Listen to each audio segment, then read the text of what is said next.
ada satu malam bener-bener rancu, bener-bener itu hujan gede apa gitu ya. Dokter bilang, Pak, Bu, kita doa. Ibu pendeta saya juga, mari kita doa. Sepertinya Pak Ari nggak bisa lewat malam ini. Oh, ya saya udah siap. Itu hari keberapa, ingat nggak Bu Alin? Hari, kalau nggak salah dia 8 hari di ini dah. Ditidurkan. Jadi saya udah kumpulin lah. Keluarga semua. Bukan keluarga, ya saya kan saya juga COVID, nggak ada keluarga di rumah. Iya. Saya ambilin jasnya. Saya pikir kalau COVID mah udahlah nggak usah pakai dasi. Ini baju putih, celana, jas apa yang saya bilang saya bilang sama Tuhan, masa sih Tuhan dia melayanin orang meninggal 3 hari dapat 7 hari waktu di rumah duka, masa sih dia akan pergi begitu aja gitu ya. Sahabat Cross Talk, bertemu kembali dengan saya Grace Kusno dalam bincang-bincang Cross Talk berisi kesaksian dari anak-anak Tuhan yang sangat mengasihi Tuhan, yang sungguh-sungguh melayaninya, namun diizinkan Tuhan untuk menghadapi tantangan demi tantangan dalam kehidupannya.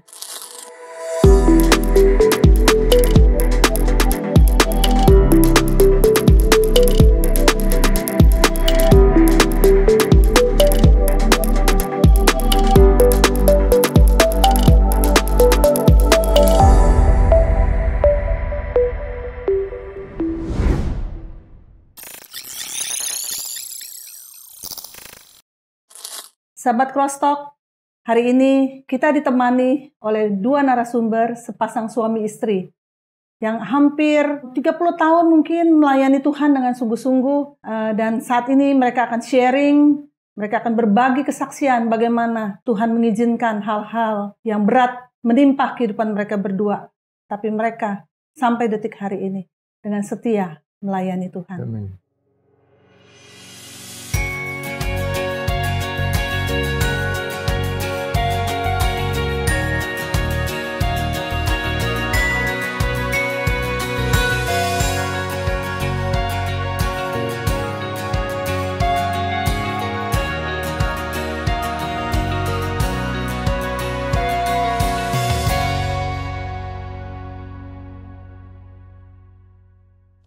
Selamat datang Pak Ari. Siang. Terima kasih untuk waktunya. Ya Bu Alin juga ya. Terima kasih Bu Alin untuk kehadirannya. Kesaksian Bapak dan Ibu luar biasa ya. Pak Ari kalau nggak salah bertobat tahun berapa Pak Ari? Menerima Tuhan Yesus, kenal Tuhan Yesus? 40-an, usia 40-an. Dari 3 hampir 40 tahun yang lalu. Hampir 40 tahun yang lalu ya. Kemudian memutuskan full time ya Pak di gereja ya.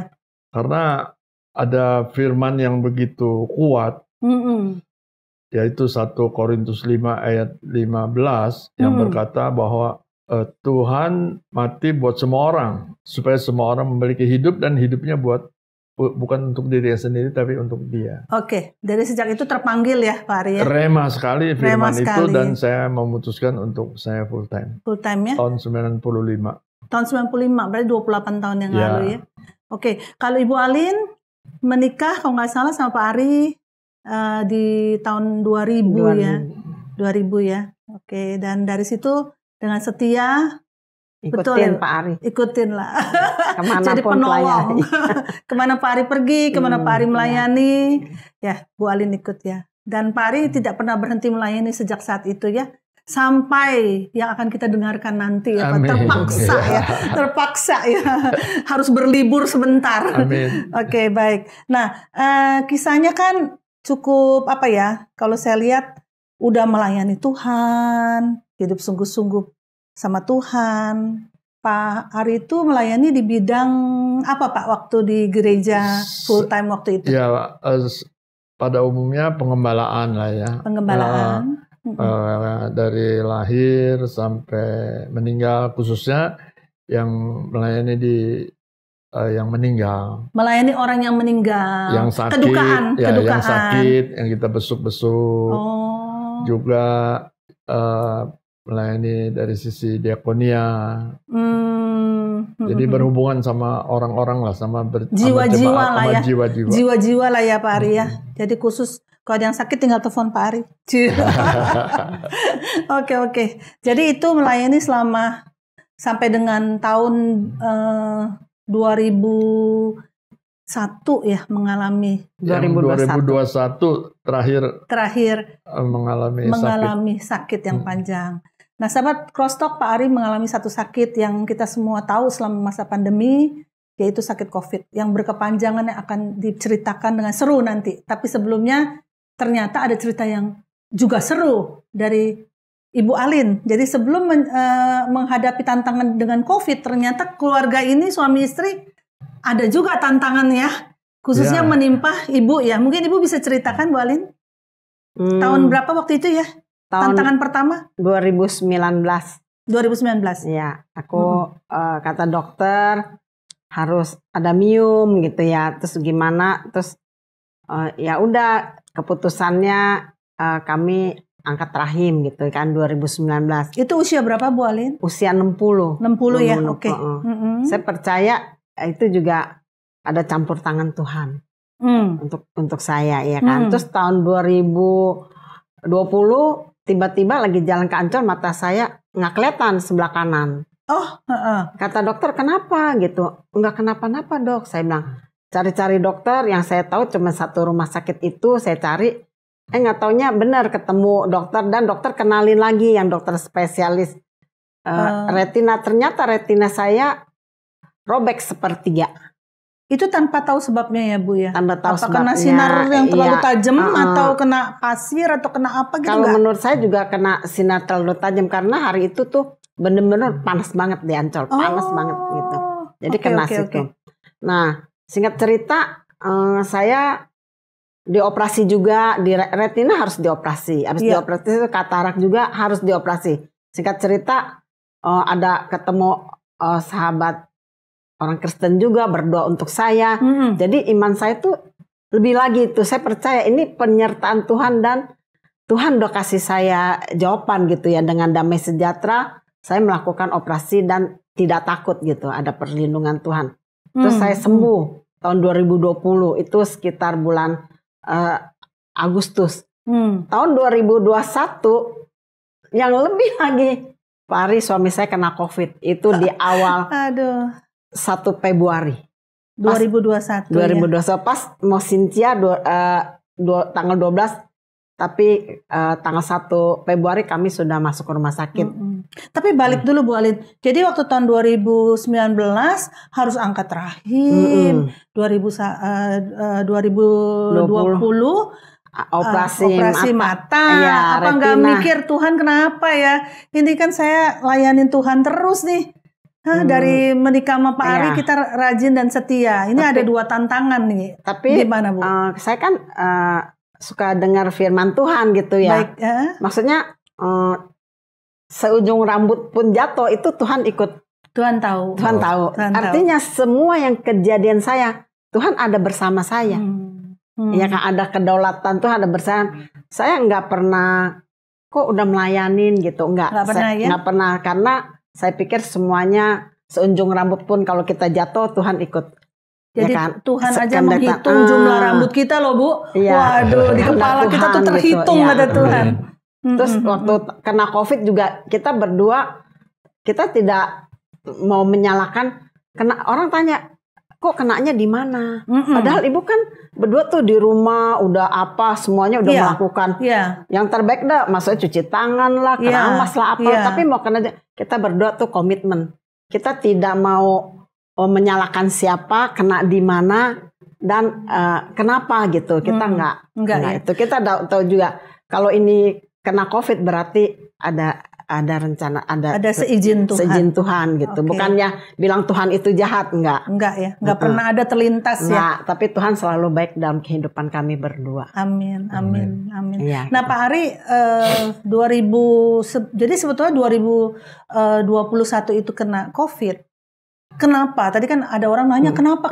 Boleh saya tanya apa? Bisa mungkin kira-kira lah, barangkali nggak bisa terlalu persis benar, tapi kira-kira dapetnya di mana tuh Pak? Belakangan baru ada orang yang bilang kemungkinan besar saya kenanya waktu saya melayani di rumah duka. Loh Pak Ari di masa COVID masih melayani? Masih. Padahal saya pelayanannya cukup ketat ya, pakai masker sampai double. nggak mau banyak berbincang, nggak makan di rumah duka, langsung pulang. Ya mungkin ketika saya doain anggota jemaat yang meninggal, mungkin dari antara mereka masih ada yang kena COVID. Jadi dari situ saya bisa saja tertular, tapi saya nggak merasakan ada orang bilang seperti itu kenanya. Iya. Nah Pak Ari nggak merasa, kok udah tahu COVID, kenapa sih masih harus melayani gitu kan Pak? Ada orang yang masa COVID benar-benar menarik diri, nggak mau lagi gitu kan? Emang di situ kan nggak dinyatakan bahwa dia sakit COVID. Kalau sakit, yang dilayani itu yang meninggal bukan karena sakit COVID. Pernah sakit COVID, tapi sudah sembuh. Makanya di rumah duka pun diizinkan. Kalau yang benar-benar fix COVID itu pasti nggak ada rumah duka, langsung dikubur pakai Zoom dikubur. Ya kalau mau ada ibadah juga via Zoom. Ya. Tapi ini udah dinyatakan sembuh dan kemungkinan juga anggota keluarganya ada yang belum sembuh, itu yang mungkin tertular ke saya. Tapi mengingat usia Pak Ari ya, waktu itu kan berarti 2 tahun lalu ya Pak? 75. Itu nggak dilarang sama anak, sama mungkin hamba Tuhan, gereja, udah janganlah Pak Ari istirahat dulu lah, kasih yang muda-muda gitu Pak. Gimana Pak Ari? Emang masalah pelayanan kan nggak ada yang namanya pensiun, Bu. Ya, saya senang melayani itu kan sebetulnya di mana saya bisa ketemu dengan orang-orang yang belum percaya sama Tuhan. Nah, disitulah saya bisa share firman, bersaksi, sehingga banyak orang. Itu passionnya Pak Ari lah ya, ada di situ ya. Jadi mau sakit apapun, terajang, ada apa virus apa juga nggak jadi masalah gitu ya. Tetap dengan hati yang mau melayani gitu ya Pak Ari. Prinsipnya hatinya mau melayani. Hatinya mau melayani ya. Oke, baik. Oke, terus ceritanya gimana tuh Pak Ari? Karena banyak orang yang menghadapi pandemi atau kena COVID itu memang apalagi usia seperti Pak Ari ya.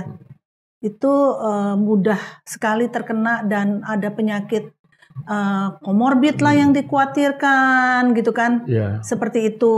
Dan Pak Ari waktu itu ada penyakit komorbid juga? Nggak ada. Saya kenanya tahun 2021. Itu awal-awal dari baru Pak Jokowi dan tim Askesnya yang terima vaksin. Jadi saya belum sempat divaksin karena itu akhir Januari masuk ke awal Februari. Itu masa Delta bukan Pak? Ya. Udah virus Delta ya? Oke. Ya. Jadi saya belum divaksin. Dan saya kena pertama panas, kepala pusing, kemudian suara hilang, banyak batuk. Ya, PCR yang mahal itu waktu kalau nggak salah. Iya, waktu itu sejuta lebih. Sejuta lebih ya. PCR-nya hari Minggu, hari Senin baru keluar. Dinyatakan positif COVID. Ya kami cari rumah sakit. Ya puji Tuhan dapat di daerah Karawaci. Oh, jauh. Dia waktu pergi mau PCR aja, bawa mobilnya saya masih nyetir, jadi sempet udah nggak kuat gitu loh. Karena sempet demam itu ya. Demam. Kaca spion kena tembok gitu, dan itu udah mulai lemah. Lalu akhirnya dibawa ke rumah sakit tetap yang di Karawaci Pak? Dibawa ke rumah sakit yang khusus jam 9 malam ya. COVID, jam 9 malam. Kami 5 hari di kamar biasa, bukan di ICU. Sementara istri saya, Alin, juga positif juga. Tapi saya OTG, nggak ada gejala apa-apa. Saya makin lama makin menurun. Iya. Nafas makin oksigen juga susah, terus saturasi makin rendah. Saturasi oksigennya rendah. Ya, akhirnya dokter sarankan untuk saya didorong ke ICU. ICU ya. Itu dapat 5 hari tuh saya di kamar biasa. Iya. Setelah itu di ICU, ternyata di ICU dapat Total 30 hari. Aduh Pak, kalau bayar hotel udah mahal ya Pak ya.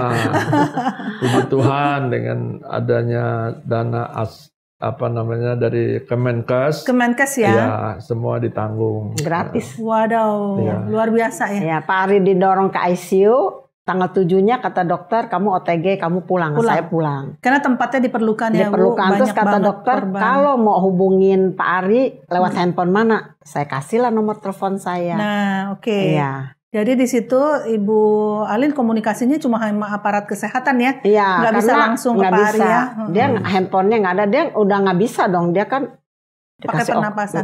Loh, itu 30 hari di sana di ICU udah nggak sadar atau masih sadar awalnya? Masih sadar. Terus jalan beberapa hari di ICU, saya harus pasang ventilator. Nah, saya kan pengalaman banyak besuk orang. Biasanya kalau yang pakai ventilator tuh nggak lama gitu ya. Goodbye ya Pak. Iya, biasanya.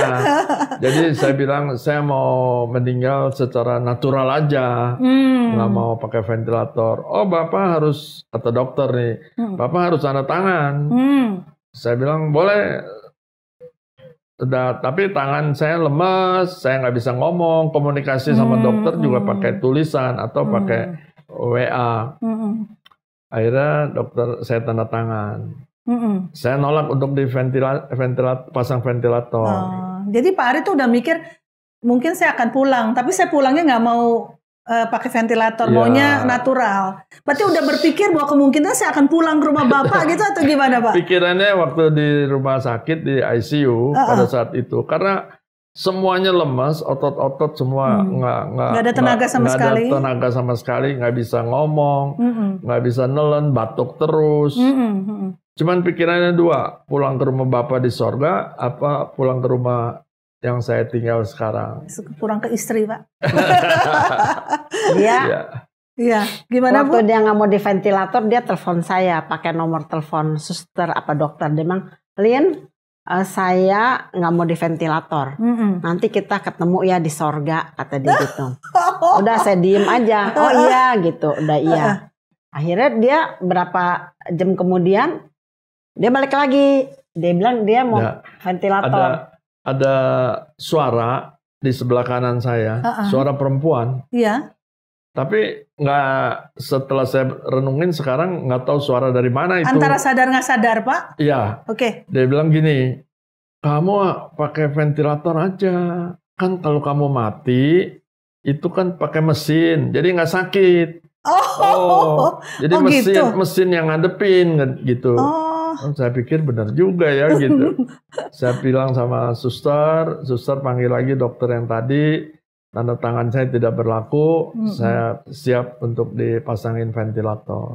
Tapi tetap dengan pikiran kalau saya mati lebih gampang karena ada alatnya itu gitu ya. Oke. Jadi seolah Pak Ari tuh spiritnya adalah saya akan kembali ke rumah Bapak. Spiritnya surrender. Berserah. Di satu sisi kita punya iman, di sisi lain kita berserah. Karena makanya firman Tuhan katakan, pengenalan akan Kristus itu lebih mulia daripada apapun, kata Rasul Paulus. Ya, di Filipi 3 ayat 8. Jadi emang ketika kita kenal, kita bisa taruh iman kita kepada Dia. Tuhan yang besar, Tuhan yang menciptakan langit, bumi, dan segala isinya, Tuhan yang sudah menjadi manusia, Tuhan yang sudah bahkan rela mati di kayu salib. Ya, Tuhan selalu baik. Rancangannya tidak ada rancangan yang gagal. Jadi lebih sifatnya surrender ya Pak? Surrender. Ya. Arti katanya kalau mau dipanggil pulang ke rumah Bapak juga puji Tuhan. Puji Tuhan. Ya sahabat Crosstalk, kita melihat iman daripada Pak Ari dan respons yang Pak Ari berikan saat dia menghadapi tantangan. Sama seperti kitab Filipi 1 ayat yang ke-21 yang dituliskan oleh Rasul Paulus kepada jemaat di Filipi. Yang berkata, karena bagiku hidup adalah Kristus dan mati adalah keuntungan.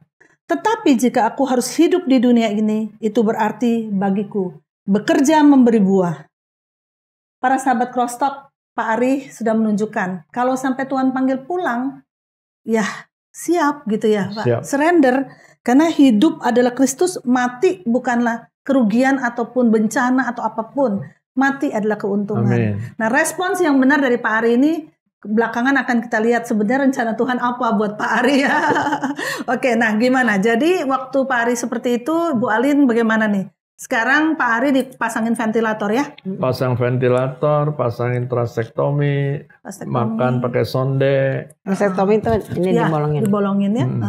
Jadi 13 hari saya pakai alat-alat itu. Belakangan baru tahu kalau itu 13 hari.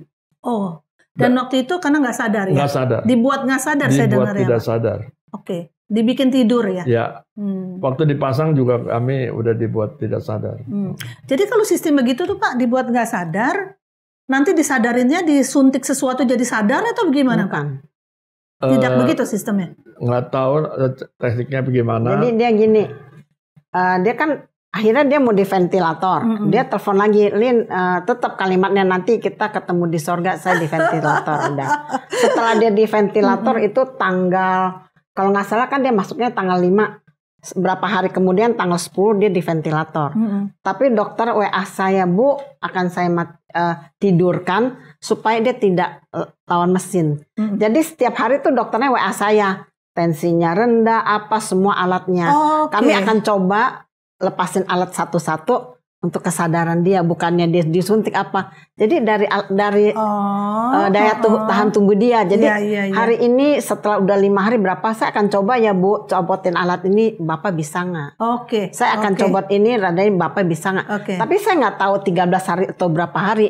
Yang saya tahu tiap hari dia komunikasi WhatsApp gitu ya. Update kondisi update Bapak. Kondisinya gitu. Dia suruh beli obat antibiotik, saya beli. Semua saya ikutin aja dokter. Saya percaya dokter itu juga kan dari Tuhan, kan dia sekolah. Pasti dia lebih tahu daripada saya. Maka dokter ngomong setiap kalimat apa saya selalu ngomongnya iya. Nah, setelah lagi dia tidur-tidur gitu kan dia juga nggak tahu. Ada satu malam bener-bener rancu, bener-bener. Itu hujan gede apa gitu ya. Dokter bilang, Pak, Bu, kita doa. Ibu pendeta saya juga, mari kita doa. Sepertinya Pak Ari nggak bisa lewat malam ini. Ya saya udah siap. Itu hari keberapa ingat nggak Bu Alin? Hari kalau nggak salah dia 8 hari di ini dah. Ditidurkan. Jadi saya udah kumpulin lah. Keluarga semua. Bukan keluarga. Ya saya kan saya juga COVID, nggak ada keluarga di rumah. Saya ambilin jasnya. Saya pikir kalau COVID mah udahlah nggak usah pakai dasi. Jadi baju putih, celana, jas apa yang saya bilang dah. Tapi boleh nggak nanti kalau ini tasnya dibawa biar dia bisa pakai gitu ya. Ya saya di situ saya bilang sama Tuhan, masa sih Tuhan dia melayanin orang meninggal 3 hari dapat 7 hari waktu di rumah duka, masa sih dia akan pergi begitu aja gitu ya. Saya ngomong gitu loh. Kalau bisa Tuhan boleh nggak saya minta 10 tahun lagi? Oke. Nah, Bu Alin kan ini Bapak ditidurkan ya. Dan selama ditidurkan nggak tahu apa-apa. Yang lagi bergumul justru Bu Alin ya. Bu Alin ya. Selama 13 depresi. Depresi ya Bu ya. Nggak bisa tidur, ke dokter psikiater. Tiap malam. Online. Dokter psikiaternya tuh online. Tiap malam nggak bisa tidur. Kan dokter itu tuh ya dia WA-nya kalau dia udah jam 2 jam 3 sore saya udah deg-degan. Terus jam 9 malam deg-degan lagi. Karena dia selalu beritanya 2 kali. Oh, dalam sehari 2 kali. 2 kali. Jam 3 sore. Mungkin dia shift dokter kali ya. Jam 9 kan dokternya beda. Dia shift dokter gitu. Bu, ini saya dokter ini gitu ngomongnya. Dan hampir selalu beritanya kurang bagus ya, Bu. Kurang bagus. Sampai disiapin pemakaman sama teman-teman gereja. Oh, gitu. Udah mau dibikinin Zoom. Zoom buat ntar malam nggak bisa lewat. Jadi teman udah nanti mau siapin Zoom, Pak Ari kita mesti maju Zoom. Udah bilang yang firman Tuhan siapa, yang ini siapa. Oh ya ampun, sudah direncanakan begitu ya. Iya. Lalu terus gimana Bu Alin berjuangnya bagaimana waktu itu? Berjuangnya setelah malam itu tidak terjadi, tidak ada apa-apa gitu. Terus saya lagi nangis juga, minum obat tidur juga. Saya lihat dia, Pak Ari kan suka khotbah, catatan khotbah Alkitabnya. Jadi Alkitabnya tuh yang udah berantakan, saya liatin penuh coret-coretan. Saya dapat tuh iman, pengharapan dan kasih. kata Pak Ari ditulis di ini, kalau iman, kalau udah kelihatan itu bukan iman. Tapi iman yang belum terjadi. Dia tulis di situ, iman kalau yang udah terjadi bukan iman. Tapi yang belum terjadi itu namanya iman. Yep. Saya lihat ada di 1 Korintus 13 ayat 13. Iman pengharapan. Nah, udah gitu udah Tuhan saya udah nggak mau lah gitu. Itu dia punya teng-tengan yang buat rumah kematian dia, saya gantungin, bongkar lagi digantung. Terus saya ambil kertas folio, tiap malam saya tulis confess dengan iman, Pak Ari sembuh, Pak Ari sehat, Alin sembuh, Alin sehat, Pak Ari sembuh, Pak Ari sehat, Alin.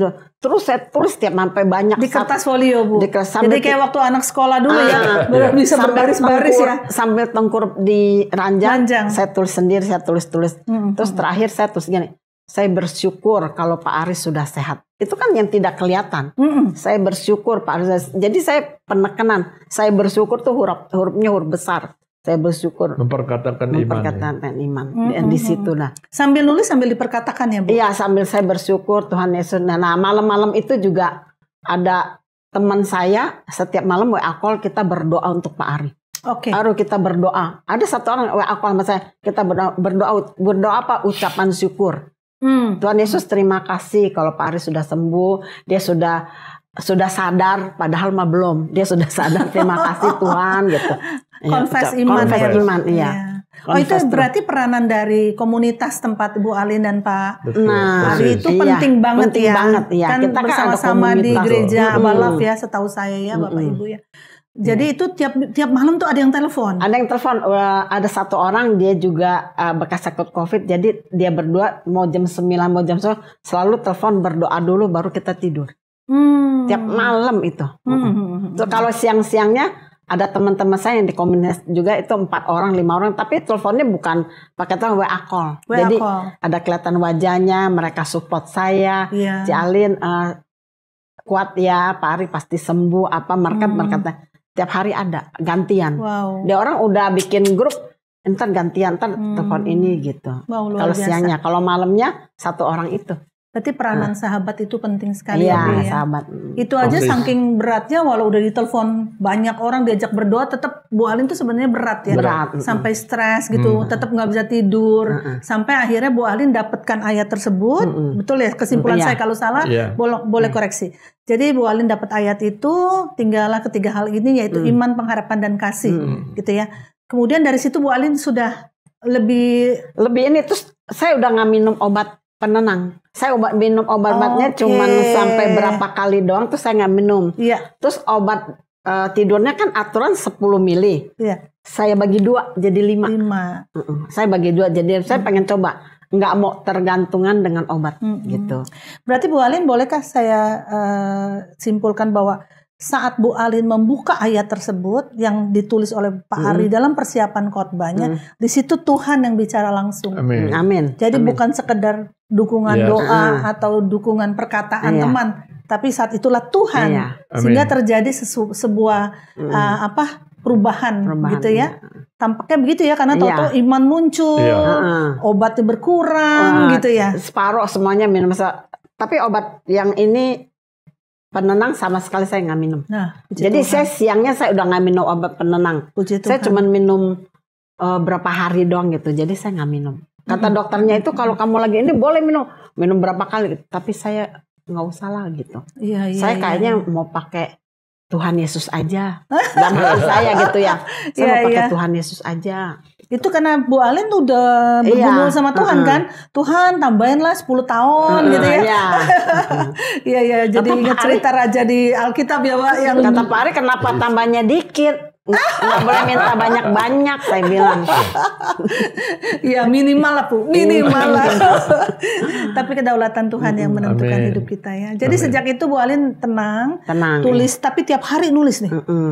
Jadi berapa banyak tuh Bu Alin tulisan-tulisan? Banyak lah, sampai sekarang dia baca. Saya nggak robek, saya tetap aja saya mau berapa tebal Pak? Saya mau bilang 300 lembar bisa. 300-an lembar. Saya mau bilang maksudnya biar gini nih, saya nggak buang itu karena itu adalah saya punya kisah gitu loh, nggak usah dirobek. Udah biarin aja yang saya oret-oret. Saya baca di 1 Matius berapa juga banyak oret-oretnya. Udah nggak usah ditulisin dibuang. di situ. Sampai sekarang ya. saya simpen. Iya. Simpen ya, kenang-kenangan akan kasih Tuhan ya Bu Alin ya. Hampir tiap malam ada peti mati lewat. Duh. Kalau nggak 1, 2. Nah kalau kita nggak punya ketahanan ini, yang 3 tadi ini, betul. itu banyak orang yang drop. Langsung down ya Pak. Langsung down. Selama saya ditidurin gitu ya, buat nggak sadar di alam bawah sadar saya, selalu terngiang kata-kata seperti ini, bahwa mengapa engkau berseru-seru kepadaku Tuhan, Tuhan, padahal apa yang aku katakan engkau tidak lakukan. Wow. Sahabat Crosstalk, agar kesaksian ini dapat menjadi berkat kepada lebih banyak orang, yuk like and share video ini kepada keluarga dan teman-teman lainnya. Bagi sahabat Crosstalk yang mendapat berkat lewat kesaksian ini, mari berbagi di kolom komentar. Dan subscribe agar tidak ketinggalan kesaksian-kesaksian lainnya.